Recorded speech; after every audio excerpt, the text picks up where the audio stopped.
I love to cook. Can I still live in a tiny house? Today, we're going to talk about that.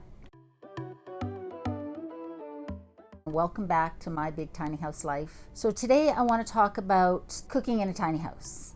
I actually happen to love to cook, and it's one of my favorite things to do for myself and for my family and my friends. So I made sure that when I designed my tiny house, I kept that in my mind and made that a priority. When you're designing your tiny house, you want to decide what your priorities are. You want to decide what are the things you have to have and what are the things that would be nice to have. Because I love to cook, I find it very therapeutic and relaxing, and it's how I show love to the people that I care about. Designing my tiny house kitchen was really important to me, and making it a priority to have a space that I could cook in and have lots of room to prepare food was very important to me. So when I was deciding on the size of my tiny house, I wanted to be sure, my big tiny house cat, I wanted to be sure that I designed the kitchen to be a place that I could cook with somebody else. So I kind of went with a modified U-shaped kitchen. If you've seen my tiny house kitchen tour, you'll know what I mean. If you haven't, please have a look and see what I'm talking about. I looked at a lot of tiny houses online on YouTube, and a lot of the kitchens were quite small, not a lot of counter space, maybe a 2-burner propane cooktop. Some had full stove tops, but there didn't seem to be a lot of counter space. A lot of galley style kitchens, nothing wrong with that. Because a big kitchen and a cookable kitchen was important to me, that was one of the motivating factors in going with a wider trailer. My house is 9.5 feet wide, almost 10 feet wide, I think, if you count the little bit of overhang on the eaves.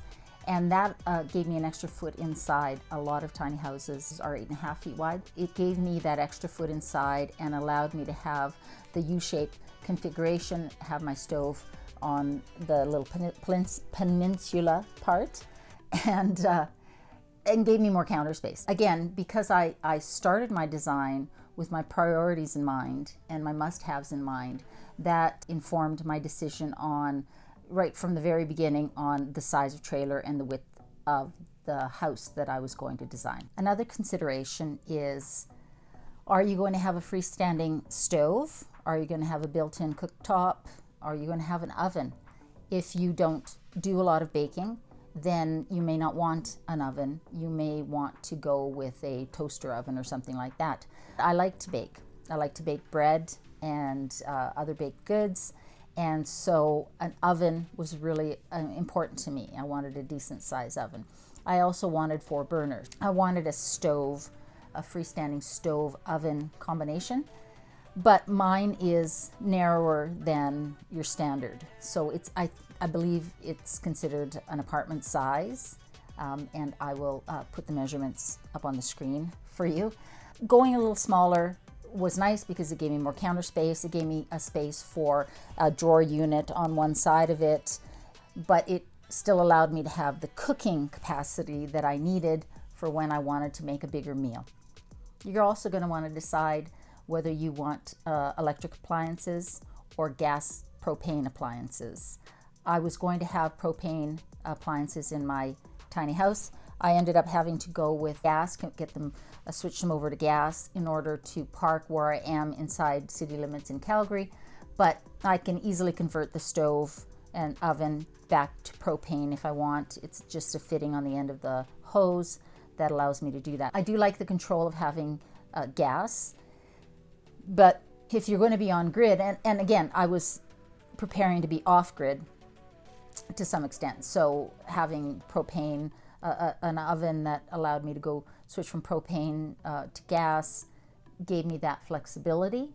But if you know you're going to be on grid, or you're going to have quite a beefy solar system, then you may decide you want to go with electric.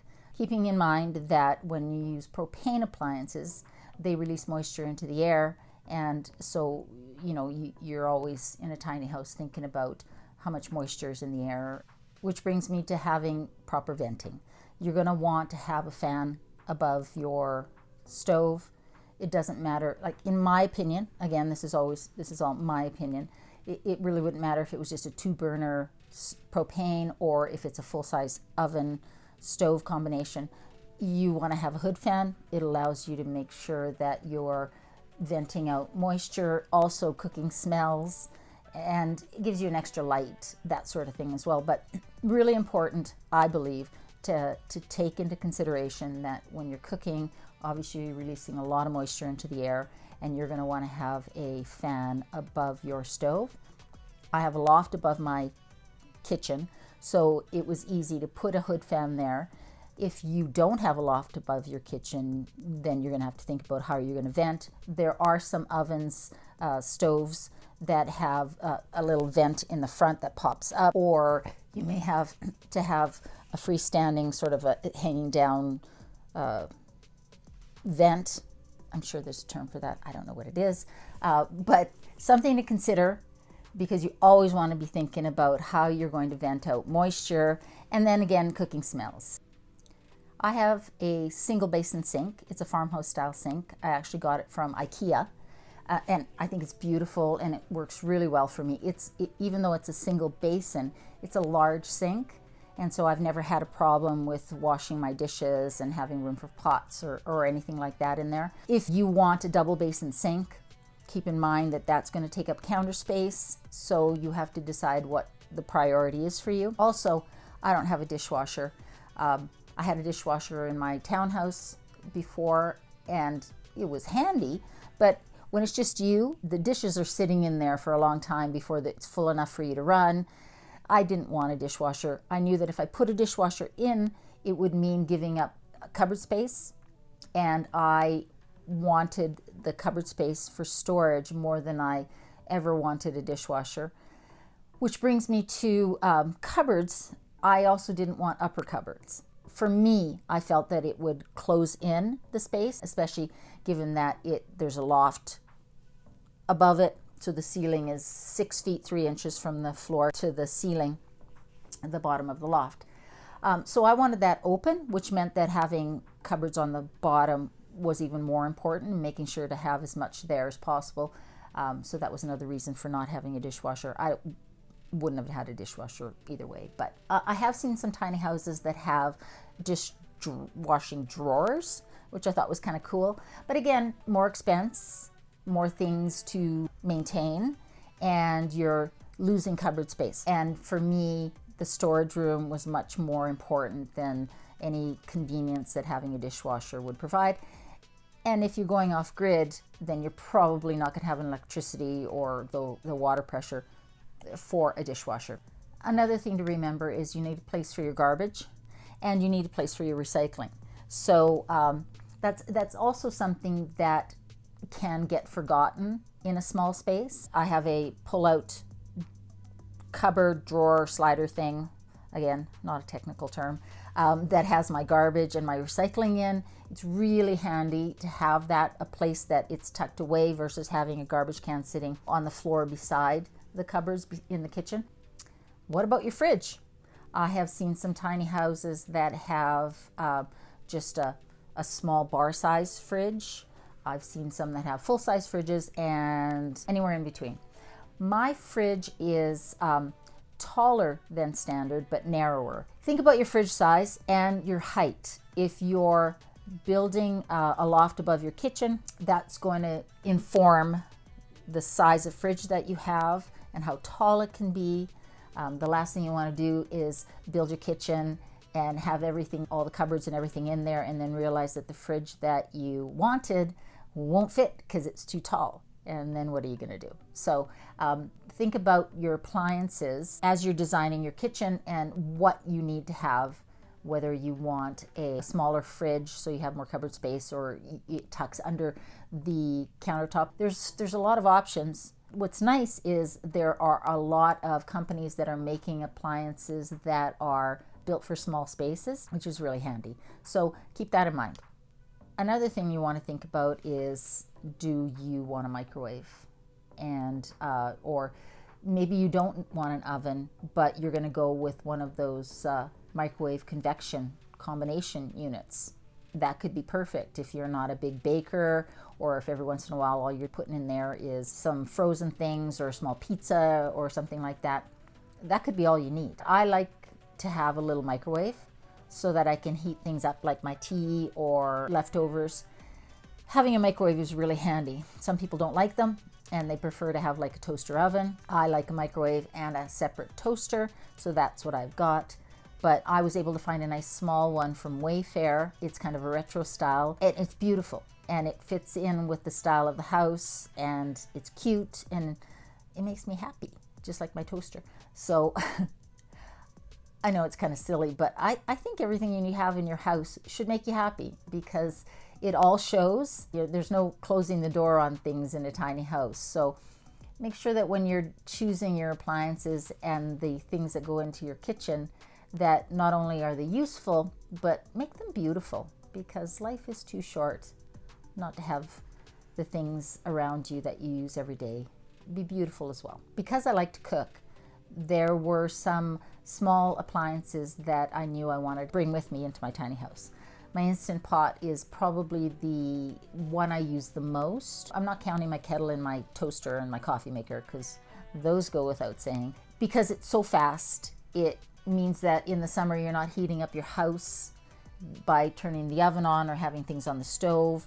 You can saute in there and then you throw everything in and you've got your stews and your curries and your chilies, and I steam potatoes in there. The faster you can cook something, the more efficiently you can cook something, the less moisture you're releasing into the air, the less you're heating up your house in the summer, and the less dishes and sort of mess that you have to clean up. And while I don't mind doing dishes, it's not my favorite thing. I just want to get to the eating part. So appliances like the Instant Pot are really handy in a small space. I probably use it 3-4 times a week easily. So that's one of my favorite tiny house small appliances. I also love my air fryer, which isn't something that I thought I would really like. I bought one because I wanted to test it out, and I didn't spend a lot of money on it. I went to Walmart and I bought the least expensive one on the shelf. And you know what? It has been awesome. It works great. I personally don't think you need to spend a fortune on these things. It's big enough for me to roast vegetables in, to if you're making a small pizza. Like, it's super fast and it's easy to clean. It doesn't heat the house up. It's an appliance that, for me, surprisingly, I love and I use all the time. If I can make it in the air fryer versus heating up the oven, I'll absolutely do it.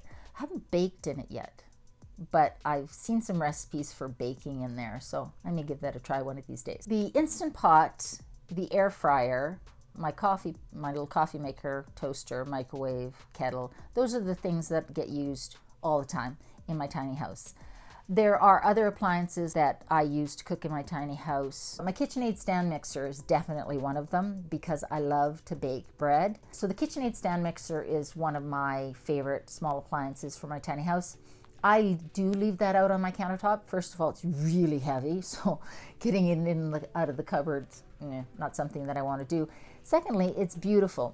I got a blue one, and I think it's almost a work of art, so I like to leave that one on the countertop. I also have a little George Foreman like panini press, I guess, or indoor grill, whatever it is. I bought it when I moved in here from the thrift store because I didn't have my gas hooked up for about 3 weeks, which is a story that I'll tell in another video. But it took a while to get the gas hooked up here, and so I couldn't bake anything or cook anything on my stove. I was using my Instant Pot, the air fryer, and then this little indoor grill for making, burgers and panini sandwiches. I also showed in my tiny house tour the shelf I had built for my plate rack and for my microwave to sit on and such. And I think that that's been awesome, and it allows me to also put some jars of the things that I use quite often out there. They're on display, they're beautiful, they're really useful, it's handy. It allows me to have upper storage without it being closed in, and keep some things off my countertop, so I have my countertop to work with. You can have whatever you want in your tiny house.